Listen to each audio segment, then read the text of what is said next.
dam ko chuan sake nu chuan in a fa te chu lui kan pui turin roya oleril tram tam takara chuan lui chu an kan nge ngaya oleril tram chu rom niwam takhianin aron pan tu tamai sake pui chuan lau thong le fim khur takin anu chu lui chuan an ruita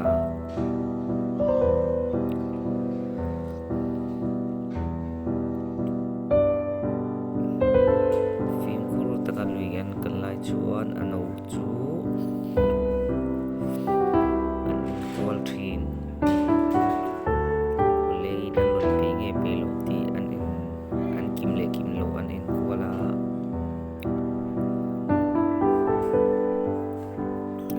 ole chu man an room thai phota chu ole chuan in naron pe ta no te thei to wa chanan tuma chan thi ta lo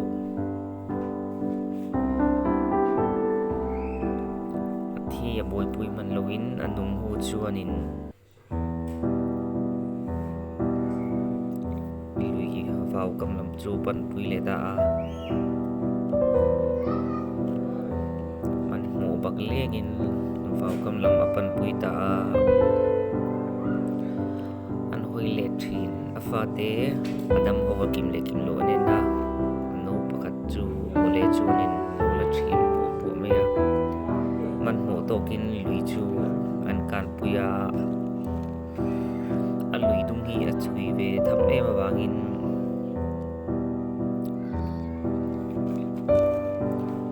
anan kal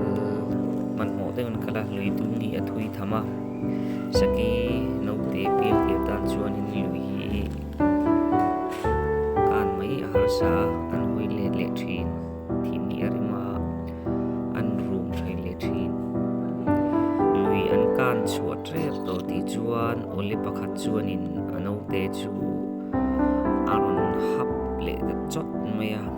ei le ta thin rim ano han chan tu ma se ano dam lai pani chu lui kama chuan an roi chuak pata fathum te chuan sake chu anu fathum te chuan in ole chuan an thlir ta ti thei reng an nei to silon in tluk me ni bala ni chu wa atopa chuan sake chuan in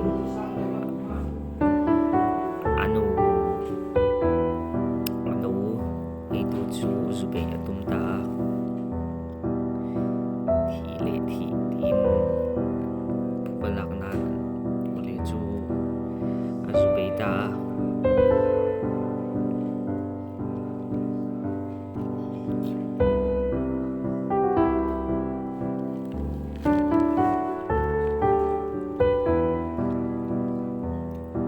thei to pan in sol lai chuan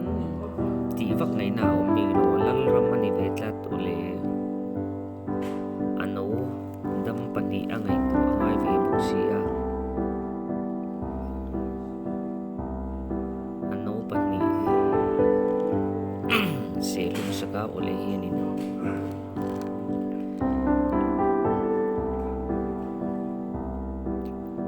athin rim ngang megi Keipui'n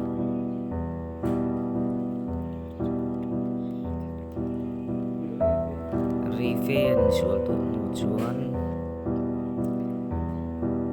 tu ma chak zok chu lovin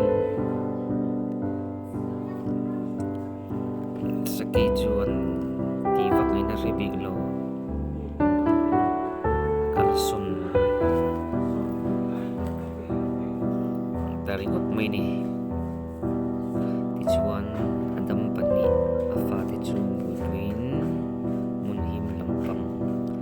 an choina an kusang na tu chu an pan du